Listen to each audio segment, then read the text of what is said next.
जय श्री कृष्णा दोस्तों, स्वागत है आपका अपने चैनल कृष्णा प्यारी सखा में। हरे कृष्णा, राधे राधे। तो कैसे हैं आप सब लोग? ठाकुर जी और राधा रानी की कृपा से एकदम अच्छे और स्वस्थ होंगे। तो आज की वीडियो में हम बात करते हैं हम लड्डू गोपाल जी की सेवा सरल विधि से घर पे कैसे कर सकते हैं। उन्हें कब उठाएं, क्या भोग लगाएं, कब स्नान कराएं, कितनी बार उनको भोग लगाना है, ये सब जानेंगे आज की वीडियो में। बने रहे वीडियो के एंड तक। सबसे पहले सुबह, आजकल सर्दियों का मौसम है, करीब 7 या 6:30 7 बजे के करीब हम लड्डू गोपाल जी को ताली या घंटी बजा के उठा लेंगे। तो इस तरह से लड्डू गोपाल जी को थोड़ा सा उठा के बिस्तर में बैठा लेंगे। अगर आपने दूध का भोग स्नान से पहले देना है तो आप दे सकते हैं। यहाँ पे मैं लड्डू गोपाल जी को स्नान के बाद ही दूध का भोग लगाती हूँ, क्योंकि लड्डू गोपाल जी का स्नान जल्दी हो जाता है तो फिर मैं जल्दी ही भोग लगा लेती हूँ और बिना स्नान किए मैं लड्डू गोपाल जी को दूध का भोग नहीं लगाती। तो आप स्नान से पहले भी दूध का भोग लगा सकते हैं, स्नान के बाद भी।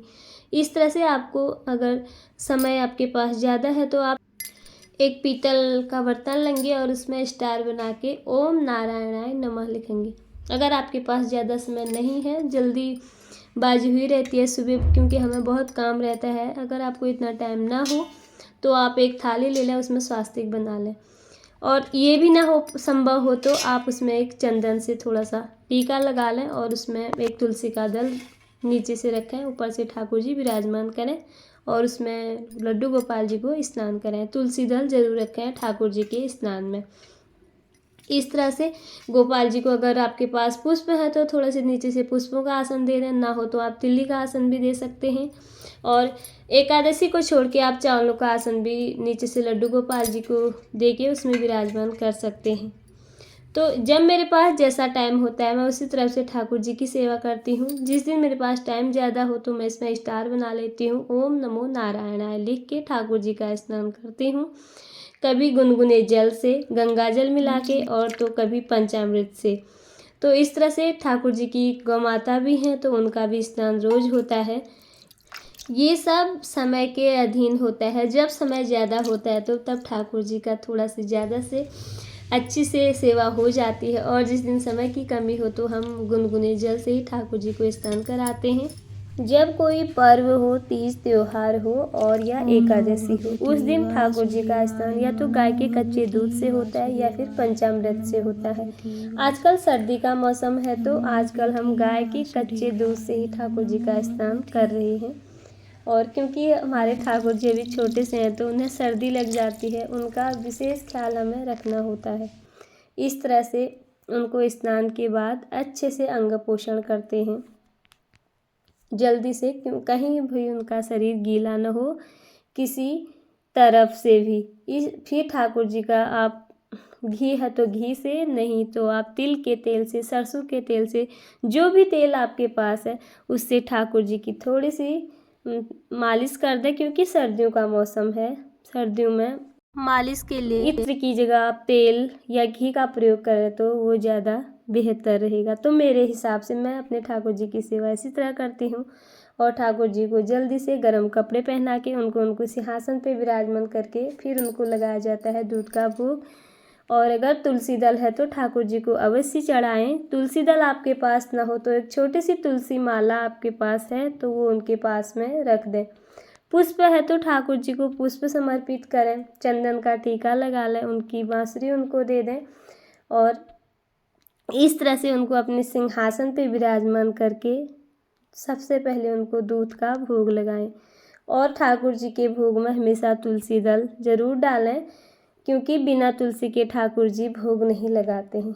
अगर आपके घर पे गौ माता है तो गौ माता को भी ठाकुर जी के सामने अवश्य विराजमान करें, क्योंकि हम कभी भी और कहीं पर भी चले गए तो ठाकुर जी के पास उनकी गौ माता हमेशा साथ रहती है। गौ माता और ग्वाल वालों से ठाकुर जी को अत्यधिक प्रेम है। जिनके घर पे भी लड्डू गोपाल जी हैं तो उनके घर पे गौ माता तो अवश्य होती ही होती है।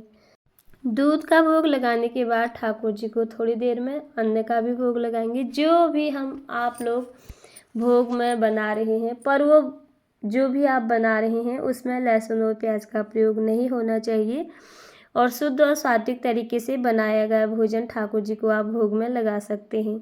आप पूरी, पराठा, नमकीन पूरी, नमकीन पराठा कुछ भी बना के ठाकुर जी को भोग में लगा सकते हैं। पर ठाकुर जी को भोग कम से कम अन्न का भोग 2-3 बार तो ज़रूर लगाएं। 3 बार ना हो सके तो दोपहर में 2 बार ज़रूर अन्न का भोग लगाना चाहिए। जो भी भोजन उनको दे रहे हैं उसके बाद उनको जल भी अवश्य दें, उसमें भी तुलसी दल ज़रूर डालें। फिर हम जो भी आप लोग भोजन बनाओगे और शुद्ध और सात्विक तरीके से बनाओगे तो ठाकुर जी को भी भोग लगाना ज़रूरी है। जो आप लोग ग्रहण कर रहे हैं वही ठाकुर जी को खिलाइए। भगवान भाव के भूखे होते हैं। जो भी आप उनको सच्चे मन से और प्रेम से खिलाओगे वही सब खाने को ज़रूर आएंगे। आप बदल बदल के भी ठाकुर जी को भोग लगा सकते हैं। सुबह आपने मीठा भोग लगा रखा है तो दोपहर में आप नमकीन भोग लगा सकते हैं, और दोपहर में अगर नमकीन लगा रखा है तो शाम को आप मीठा भोग भी लगा सकते हैं। और दिन में एक बार ठाकुर जी को फलों का भोग भी अवश्य लगाएं। जो भी आपके घर पे ऋतु फल हो उनका भोग ज़रूर लगाएं, और छोटे से लड्डू गोपाल जी को इस तरह से विशेष सेवा की जाती है और सरल विधि से। इसमें कोई हमें तामझाम करने की ज़रूरत नहीं है। और जैसे हम अपने बच्चों की सेवा करते हैं वैसे ही ठाकुर जी की सेवा होती है। सिर्फ लहसुन प्याज का ध्यान रख के और शुद्ध और सात्विक भोजन बना के भगवान जी को भोग लगा सकते हैं।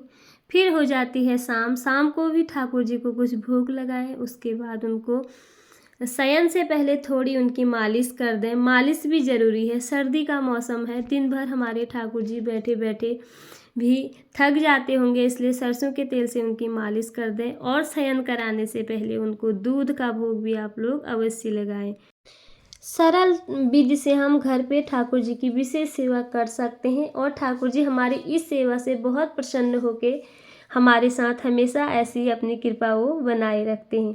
तो सोने से पहले उनको दूध का भोग अवश्य लगाएं। पर ध्यान रहे जो भी भोग आप ठाकुर जी को लगा रहे हैं उसमें तुलसी दल अवश्य डालें। और जब ठाकुर जी को शयन कराएं और थोड़ी सी उनके लिए लोरी गा दें या उनको थपकी लगा के ही उनको शयन कराएं। इस तरह से ठाकुर जी की विशेष सरल विधि से सेवा हम कर सकते हैं। तो कैसी लगी आप लोगों को ये वीडियो? अगर आपको वीडियो थोड़ी बहुत भी यूजफुल लगी, थोड़ी बहुत भी अच्छी लगी तो वीडियो को लाइक और चैनल को सब्सक्राइब जरूर कर दीजिएगा। फिर मिलती हूँ एक अगले वीडियो में, तब तक के लिए हरे कृष्णा, राधे राधे।